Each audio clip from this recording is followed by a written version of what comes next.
So what's the story of Mueller? Controversy keeps us in business, doesn't it? So it's a good thing. Look, I think that there's very serious questions about Director Mueller running this special prosecution of the president. I think it's a threat to the Trump presidency. I think that the way the investigation's shaping up, he's out to get the president. There is a very good case to be made that he is an illegitimate special counsel. I spoke to Congressman DeSantis. He's a former Harvard Law grad, JAG. He says the law on the special counsel is very specific. There has to be an underlying criminal probe to trigger the special counsel. The FBI was very emphatic. I know the soundbite from, what about the soundbite from Director Comey? He said there was something. Well, he said they were looking at collusion. Actually, the FBI was very emphatic for many months, saying it was not a criminal probe, it was a counterintelligence probe.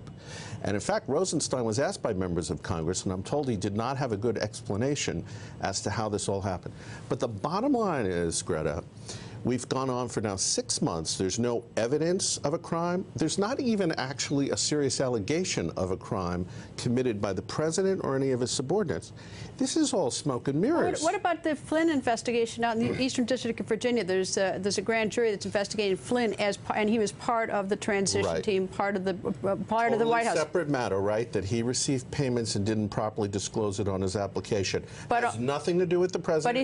There's also investigation, I think, because it's, I mean, these are leaks, is that a false statement possibly to the FBI. Possibly. Could be very serious, but it has nothing to do with what that Russian collusion thing Comey was talking about. Everybody's throwing in all sorts of things. Paul Manafort's problems. These have nothing to do, which all these investigative agencies were very clear, and Comey had been clear to the president and others, saying that there was no evidence of collusion. James Clapper was on Meet the Press, as you know, with Chuck Todd. He said no evidence of collusion. So who should investigate this? First of all, I think Congress. Congress and the Constitution has the oversight role. And I think we saw in this testimony today with Mr. Sessions, with the Attorney General, he's been cooperating. They've been helping the Congress. Nobody's ever told the Congress to close down. The FBI probe, I have no problem with the FBI investigation.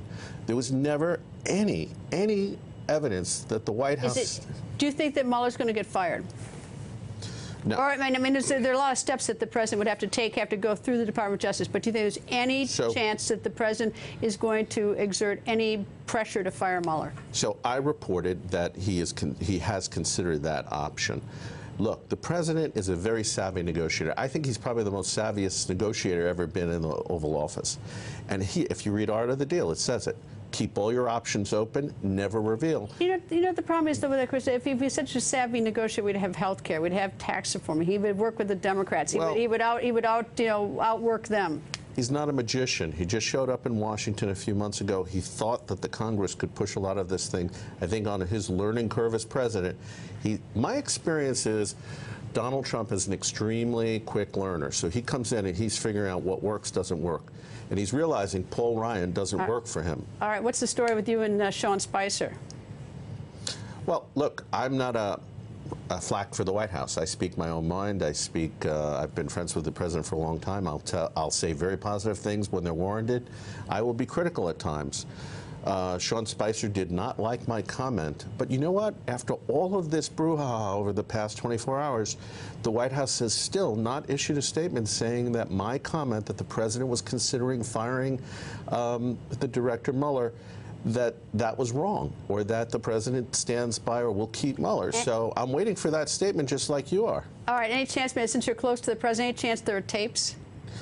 I doubt it. I interpreted that comment for the president as saying, look, if there were tapes, I would be completely vindicated. And of course, go back to the art of the deal. He's keeping Comey and everyone else. He's got to stop playing us, though. I mean, he's got to stop playing everybody. I mean, there's sort of he dangles all this stuff out to, and it really does take him off the job of governing. I think the messaging problem is really bad. Look, the White House Communications Office, which is Spicer, I think to look at their work product, it's not very good. But the president himself is a very good communicator. He just has to synchronize his messaging with his legal team, with his top aides. Hey there, I'm Chris Hayes from MSNBC. Thanks for watching MSNBC on YouTube. If you want to keep up to date with the videos we're putting out, you can click subscribe just below me, or click over on this list to see lots of other great videos.